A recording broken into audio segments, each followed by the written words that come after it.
Good morning, everybody. Welcome into today's digital newscast. I have Shelby Slaughter here with me because we're going to do another follow-up to the story that she's been working on for quite some time, since January. Shelby, can you give us just the background of the Mountain Hood Senior Living Facility? Yeah, so for those of you who haven't been following the story, it actually started back in December when an 83-year-old resident escaped from the Mount Hood Senior Living Facility in Sandy, Oregon. And for those of you who don't know, this is a memory care facility, so we're talking about a lot of vulnerable patients with dementia and Alzheimer's. So this woman had escaped, and she was found a day or two later, and she sadly had passed away. She was out in the cold. Obviously, it's December. It's very cold. So they found her dead.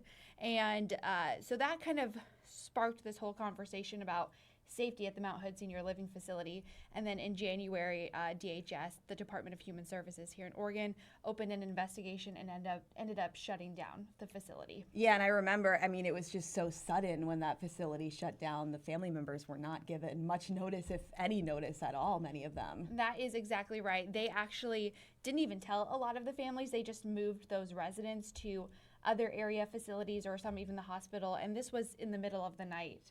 Yes. DHS shut it down so abruptly that the facility just closed and those residents were moved elsewhere. And then Shelby, I know you got your hands on a report yesterday, and let's talk about some of those key findings in that report, because there was a lot. It was over 30 pages, you were saying? Yeah, and actually I have it right here.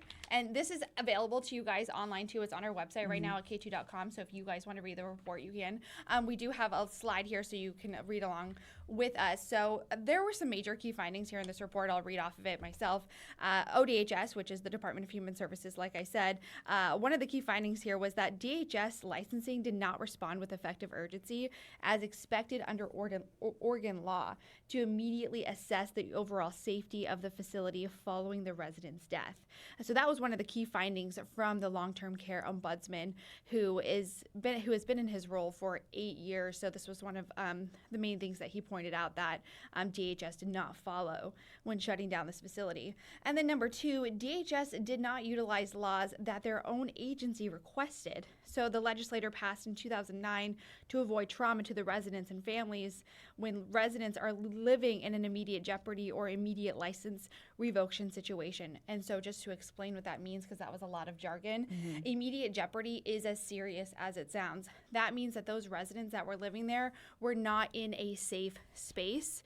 And so that also just means, we are talking about vulnerable people with dementia, and it is already so scary being in their own minds, and when you move them abruptly from a place that they think is safe, 100%, that's really scary for them. Be scary for anybody to just get taken out of a facility in the middle of the night, but especially, in this specific instance. Exactly. And then finally, DHS did not take urgent action to address or potentially did not recognize this serious number of red flags at this facility by staff. So the DHS's regulatory unit in the months leading up to the resident's death. And again, that death happened in December. And there were a lot of red flags that we are seeing in this report. And again, this is all on our website right now, but we're talking the owner of this facility is a real estate agent and had no background when she opened up this facility. And a lot of the staff that she hired didn't come with their own background checks or training to help care for these people. And like you were just mentioning, there were a lot of issues that were brought up by the staff as well. So it's just, we're not listening to those concerns there. And I know we got a response from DHS. So do you want to read that out for us, Shelby?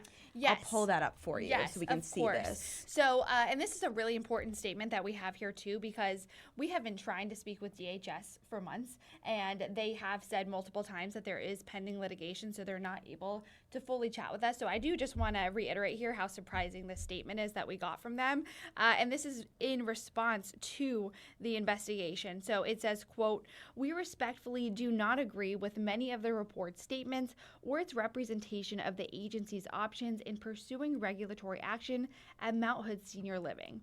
So ODHS makes regulatory decisions based on the evidence it can document and substantiate at the time it conducts its investigations and its authority to act based on its review of statute. And we have done several stories on the little bit of information DHS has given us. Barely. Shelby, you have tried so hard just to get any kind of information from them on this story. Right. And, part of being a journalist and, part of, you guys at home getting the answers that you want too is, having somebody go on camera and answer those questions so we know that there's a face behind a state entity. And we haven't gotten that, but DHS does stand by that there is pending litigation that they just can't speak to yet. But what we do have from DHS is up on our website. Yeah, we have all those statements. So if you do want to get the complete list of statements, just head to our website, katu.com. But Shelby, I know that you're doing a follow-up story on this today. So what are the plans for today's story? Yes, so we got a lot of information from Fred Steele, the state ombudsman, and so we're going to kind of dive deeper into that. And for those who have been following the story with us for months, we have spoken to several families who were impacted by this move, one of them being a woman named Melissa Fisher. Her aunt actually was one of the women moved in the middle of the night, and there's been some trial and error trying to get their aunt into a safe facility because, again, in this report it was noted that DHS actually moved some of these residents to facilities that had just as many violations as the Mount Hood Senior Living. And so unfortunately their Aunt Bonnie was moved to one of those facilities. So we did a check-in with them, and we're going to see how Aunt Bonnie is doing today. So that'll be up on our website later today, and we'll have that at 4, 5, and 6 as well. Well, hopefully, they were able to find a good place for her to stay. I'm hoping for the best because I'm sure it's just so difficult last minute to make all those arrangements for the family members. I can give a little sneak peek that Bonnie was just moved as of last Tuesday. Oh, okay, that's amazing. As of last Tuesday to a new, nicer facility. But we have to think, just last Tuesday when she was moved in January. Yeah, that's months. Yeah, it's April now. So but I'm very happy for the family. Yeah, good news on that front. And then Shelby, we'll be looking forward to that full story tonight. So thank you so much for previewing this for us. And then